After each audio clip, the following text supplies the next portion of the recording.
action. It's fantastic. CBS Sports coverage of the National Basketball Association Eastern Conference Finals is sponsored by Ford and your Ford dealers. Have you driven a Ford lately? The American Express card. Membership has its privileges. And by AT&T, the right choice. If you want to double the score of 51-43, which we will in a second as we welcome you back to the 1990 NBA playoffs, Game 3 of the Eastern Finals, you double it, the score would be 102-86, and that is made to order for the Detroit Pistons. The pace, tempo, everything going their way. They're going to the line more than the Bulls are, and they're out shooting them. What else is new? And a couple of moments ago, Hubie Brown had this conversation with Bulls head coach Phil Jackson. Phil, first half, 13 turnovers, 8 in the second quarter. What do you do? Well, they preyed on our inexperience of our young guys, and they came after us. So we got to stop that. That's particularly the reason why they jumped out ahead of us in that quarter. We got to take better care of the ball on the open floor. Okay, good luck. Thank you. All right, now was down in the Detroit locker room. Chuck Daly's concerns. He's expecting an emotional burst out of Chicago early here in the third period. He also was upset, the prince of pessimism, because of second chance points Chicago got. Grant got 3, Jordan got 1. He says otherwise we held him to 35 points. Dick? All right, Tim. Well, he's got to pick at something. That's for sure. You can't say you're playing great. See you in the finals, but right now they're in command. Pick and roll, Edwards from Thomas. Grant with the rebound. The pick and roll has been there all day for them. They're getting good shots out of it, and Chicago must cut it down. We'll give you the scoring in a second. Jordan gets another chance to score. Jordan has 18 points to lead the Bulls. Thomas with 15 tops Detroit. The bench has outscored the Bulls 24-0 for the Pistons, and that's Sally, Aguirre, and Vinnie Johnson. Excellent defense by Paxson. Got his hand in there before Isaiah got the ball up above his waist. Lane Beer with Edwards, Thomas, Rodman, and Dumars. Thomas breaking out in a big way in Game 3. He's 6 for 10 today from the floor, really looking for the shot. No hesitation at all. Sooner or later, those 3 guards are all going to put it together, and when they do, well, we're into mid-June. Pippen. Rebound by Grant. He has been a horse, and it's blocked inside. Rodman got a piece of it. Thomas pulls up for a 3, and he's got it. No, it's a 2. He was on the line. 19 points. How about a 4-on-1 and you pull up and look for the long jumper? Jordan working against Dumars, who has 2 fouls with a great pass to Payton. When Chicago gets down in there, they've got to attack the basket strong. You can't go up there with anything soft because Detroit is either stripping you or they are getting a shot block. Paxson hanging in there with Isaiah. Isaiah feels he can hit everything right now. That's the zone that Vinnie Johnson feels when he's red hot. Isaiah, one of the truly great streak shooters in the history of this league.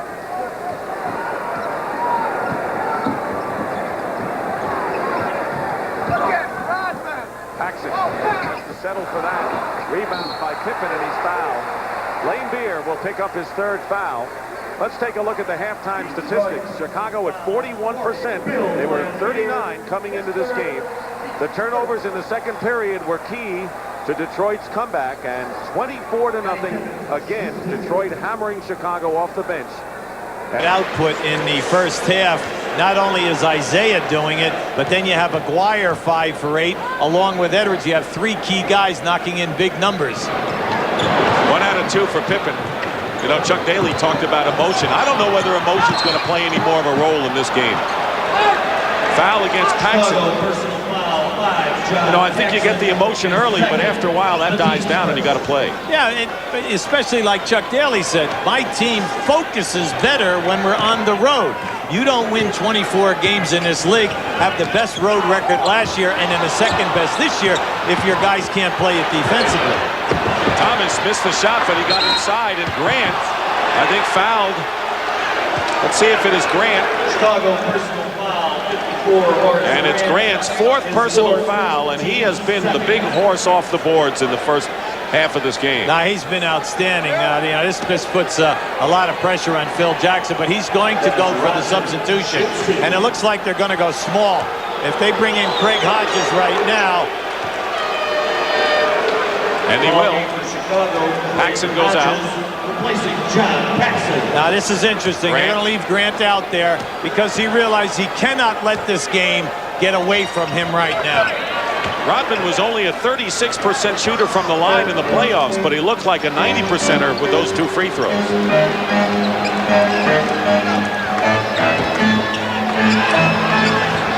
Posting up against Dumars, Jordan. See, that's been there for them today. Michael is moving quickly and getting the shot up over the top of Joe before the double team is getting to him. Just about 3 minutes gone by in the third quarter. 2-man game with Edwards and Dumars right now for Detroit. Tipped by Rodman, and a foul called against the Bulls. That was a very good call. There was a push. And it's Grant's 5th foul, Hubie. Horace Grant's picked up number 5. Horace Grant, is very, very, I'll say, very upset on that call right there. See, when you're working as hard as he is today, you have to put your body on people. And that's what he's been doing it and getting excellent results. 3-point basket by Thomas, who thought he was hit as well. Ed Neely, you saw, replaced Grant. So Phil Jackson took a gamble with his team down, didn't want to fall behind more, and right now Grant is on the bench with 5. Things are not looking very good for Chicago, to say the least. Hodges misses a 3, Rodman the rebound. So you got to watch now that this game doesn't get away from you. It's already at 12, and we have had no stoppage of the action with any kind of a timeout or a 20-second. Here's Thomas off his screen. This time misses Lane Beer with the offensive board. This is where Detroit, at their best, they just don't rush things. They're going to get the call that they want. Chuck gave them the call. Now they're going to set up high pick and roll. Lane Beer left open, top of the key. Wild shot, missed by Jordan. Well, the Bulls have to hope that the Pistons, sometimes they get into a lull and they blow some leads. They're going to bank on that. Cartwright on a pick and roll, has it deflected away. Cartwright has not scored today, by the way. Now here you have the shot. Keep an eye on Grant underneath there. There's the push right in the chest of Rodman. Now when you're working as hard as Grant, you don't feel that that is a foul. And in this game with as much body contact, I would have to agree with Grant. Timeout, Chicago. At Ford, we've applied the energy of our worldwide resources to completely change the way we make small cars. Our goal, to bring you a new car that is as trouble-free as possible.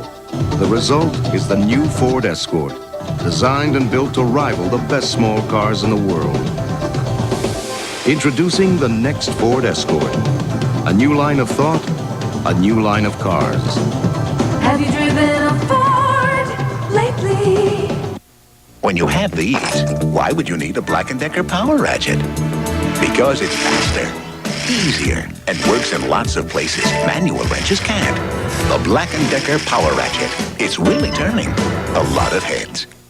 Over its life, a Motorcraft battery delivers enough energy to light up a small park, like Candlestick Park. Shouldn't you install that peace of mind? Motorcraft quality parts from Ford. This is it. The Tour de Light, the race to win America's favorite light beer, has reached New York. Excuse me, fellas. I'm looking for New York. Big place, tall buildings. Subway. This is when many cyclists say they hit the wall, but they push on. Why? Because it's there, at the finish line, a lifetime supply of Miller Lite. And now, it is anybody's race. All right, looking good. Blazers. Suns. The beat tomorrow. Largest lead of the game right now for the Pistons here, almost midway through the third period. Let's take a look out west, Hubie. This has been a big battle of point guards, Terry Porter and Kevin Johnson. A big win for Phoenix yesterday after a heartbreaking loss, blowing a 22-point lead in Game 2 at Portland. Look how well the starters shot yesterday in Game 3. Well, not only did they shoot it, that group, but at the end of 3 quarters, they were shooting 70%. And I don't think that there's any team in the league that could beat them when they're shooting 70%. Game number 4 tomorrow at Phoenix, 3:30 Eastern time, right here on CBS.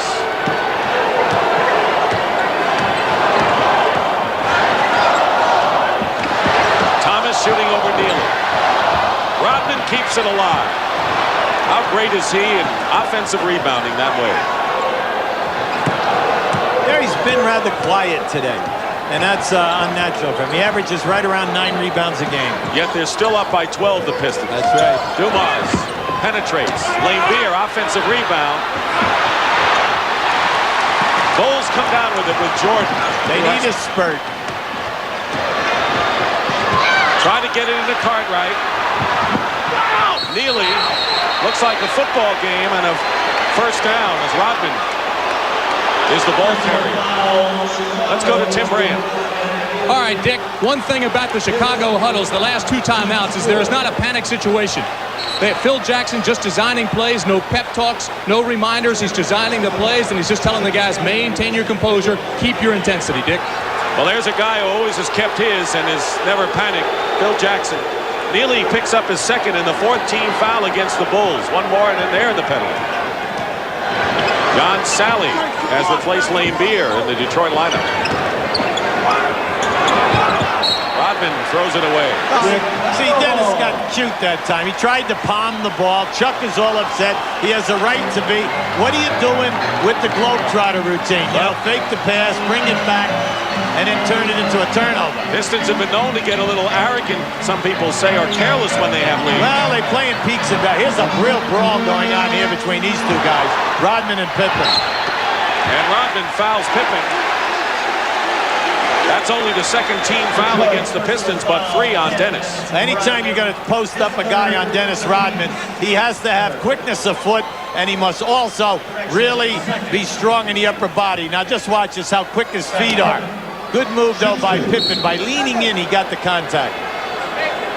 They'll send Pippen to the line. Scotty has not matched his playoff average of 21 points. He's got 17, though, right now.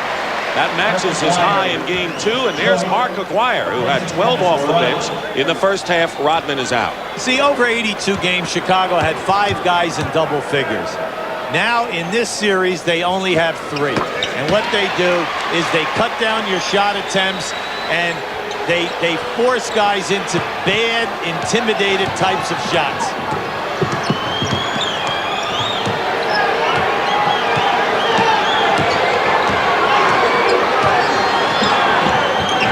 Aguirre has a screen from Edwards, and he stays hot.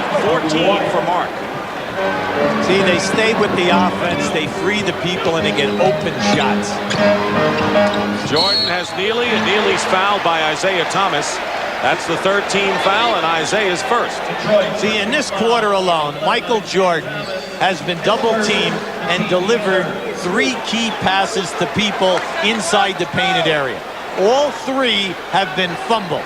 And that's the difference. See, they've got to catch these passes and dunk the basketball or get fouled. And we are not seeing that today. That's on the money.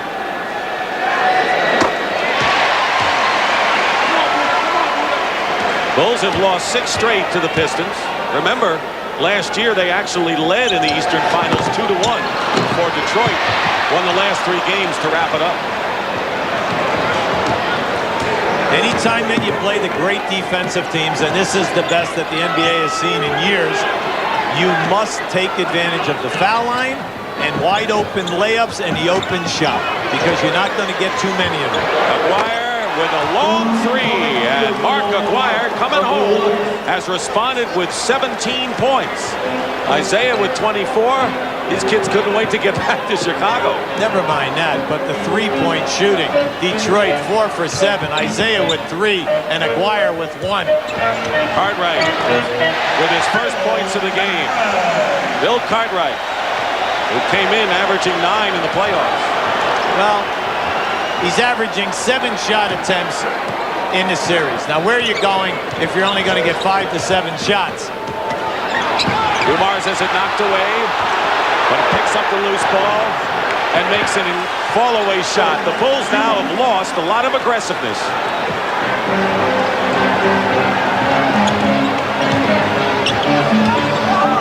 Jordan off balance. Doesn't matter. That's a highlight. That's a highlight film shot. Come on now. All right, I'll put it on there. 22 for Michael Jordan. He released that about a foot off the floor. But you know, the crowd didn't explode even though he made that shot because they see that the Pistons are beating their club. Dumars misses a three. Rebound Cartwright. Lead is 12 for the Pistons. 4.5 to play in the third. See, the crowd didn't explode on that shot by Jordan. They see what's happening. Jordan in the corner.